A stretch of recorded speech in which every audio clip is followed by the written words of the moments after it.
We know you're busy and that you can't always find the time to tune in live to the Daily Breakfast Show. So we've handpicked the very best of this past week's news, and together with our show sponsors MB Crusher, we're delighted to bring you the Weekend Wrap.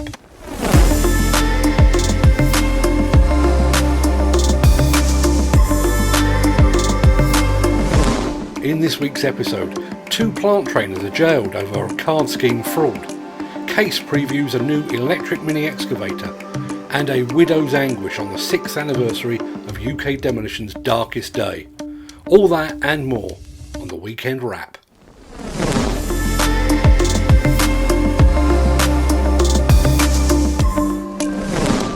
Two construction skills test administrators have been jailed for 28 months each after pleading guilty to fraud charges. The men pleaded guilty after falsifying CITB health and safety and environment tests for commercial gain. The pair were test centre administrators at the accredited DWM plant in Knutsfield up in Cheshire.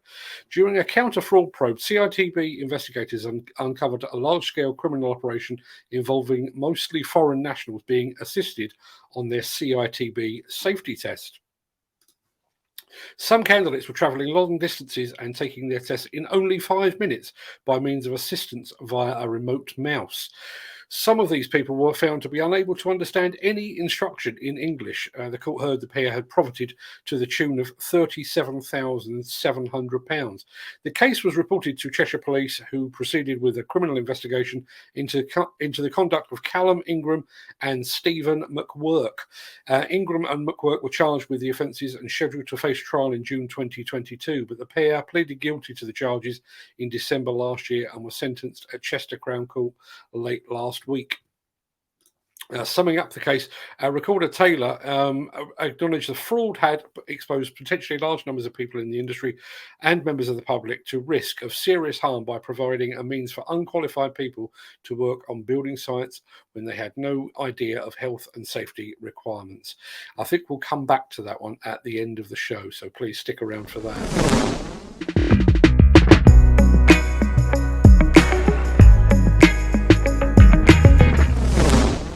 Do you ever get that sinking feeling?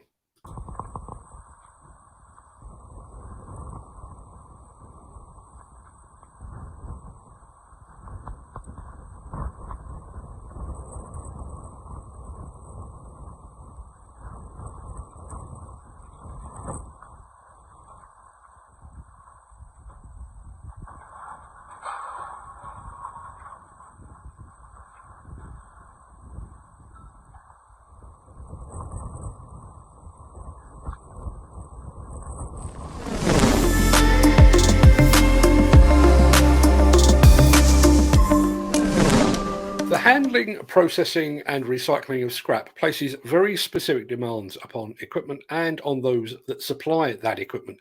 So when a major scrap company changes allegiance and converts its entire scrap handling fleet to Terex Fuchs, that speaks volumes for the brand and for the team at Blue Group that supplied them.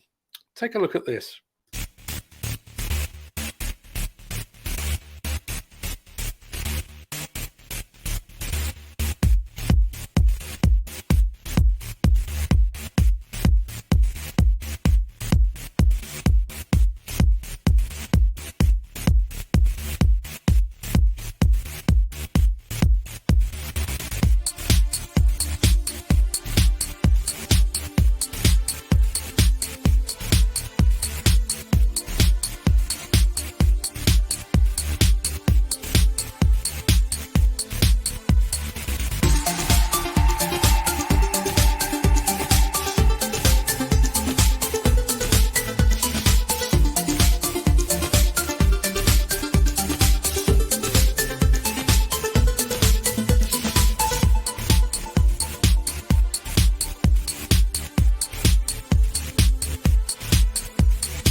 All the latest news, views, video and comment from the demolition and construction industry, live and interactive each weekday morning at 10 a.m. GMT.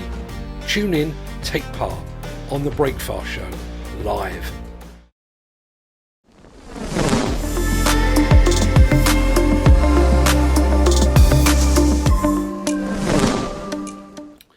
A widow of one of the 4 men killed when the boiler house at the Didcot A power station collapsed on this day 6 years ago has spoken of her anguish at an investigation that remains ongoing to this day. Gail Cresswell's husband Ken, who was 57, died along with 3 other demolition workers after a boiler house came down on the 23rd of February 2016. She said a lack of progress in the Thames Valley Police-led probe has been shocking and really hard to endure. It's still like it happened yesterday, as we're still living with it, Mrs. Cresswell said. My concern is that at 6 years, the investigation has gone on for far too long. Month after month, year after year, we're told again and again, still no updates by the family liaison officer. It's really, really hard what the families are being put through. We're just not getting anywhere, and it's shocking that we're just told the same thing every 6 months. At a pre-inquest review at Oxford Coroner's Court in July last year, it was revealed that investigators had taken 2,429 witness statements and had 185,000 digital artefacts. Thames Valley Police Deputy Chief Constable Jason Hogg confirmed the investigation is still ongoing. It continues to focus on possible corporate manslaughter, gross negligent manslaughter, and health and safety offences, he said. The force remains committed to this extremely complex and challenging investigation and maintains close contact with victims' families. He added, at this time, we cannot put a time frame on when the investigation will conclude. However, I would like to be very clear that we will not stop in our pursuit of answers for the families.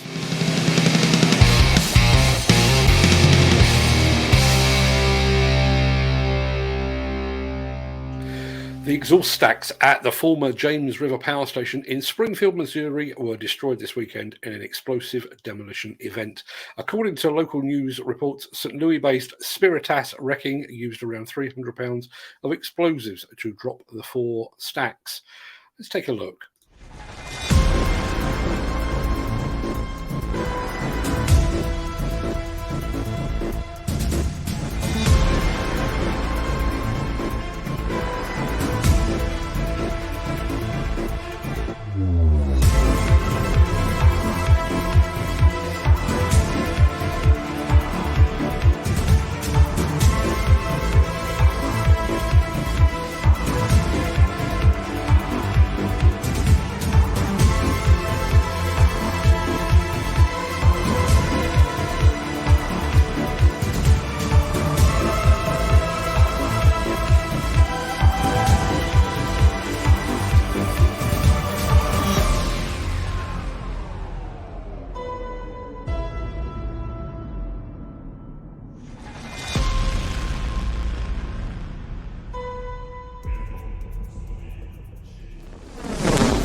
A week or two ago, we brought you the news that aggregates producer Breeden had invested in Hitachi equipment for its Cloud Hill and Dowlow limestone quarries. Well, now Hitachi Construction Machinery UK has produced a video of that equipment in action. Let's take a look. I've worked for Breeden for 9 years in Cloud Hill. It's the first Hitachi machine I've driven and very impressed with it so far. So primarily it's used for loading 2 70-ton dump trucks. It digs really well, there's no hesitation, it doesn't struggle. The slewing is fine, there's no gaps, no hesitation with that.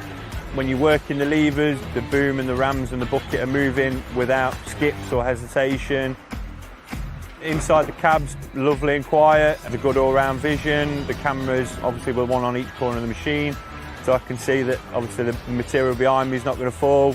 The dumper in front of me, I'm not going to catch that when I slew around. A good clear vision in front of you when you're loading, you're not having to duck down to see under anything. So I'm quite a tall guy, I'm nearly 2 meters tall.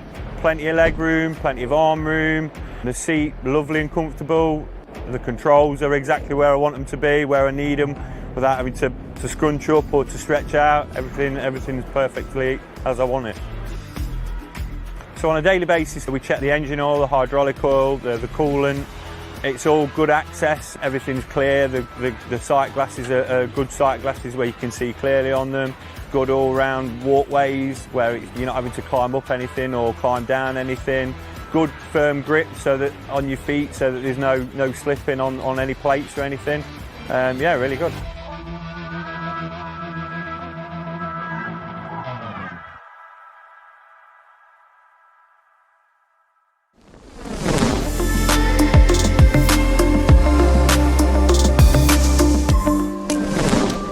Case Construction Equipment has provided our first glimpse of a all-new electric mini excavator, so we thought it best if we send our own electric machine to take a look. Here's Reg, our roving robot reporter. Case Construction Equipment has provided a first glimpse of an all-new electric mini excavator. The new CX-15 EV is expected to arrive in the European market in 2023. The unit is a 1.3-ton mini excavator powered by a 16-kilowatt electric motor. The machine's lithium-ion battery is charged either by the onboard charger or via an external rapid charger that can have the machine charged extremely fast, typically within 90 minutes. Depending on the type of work, the Case CX-15 EV will provide enough power to work through a full 8-hour workday. A load-sensing hydraulic system delivers smooth and powerful performance that allows the operator to dial the machine into each task. It features retractable tracks that get machine width down to 790 mm for working in confined spaces.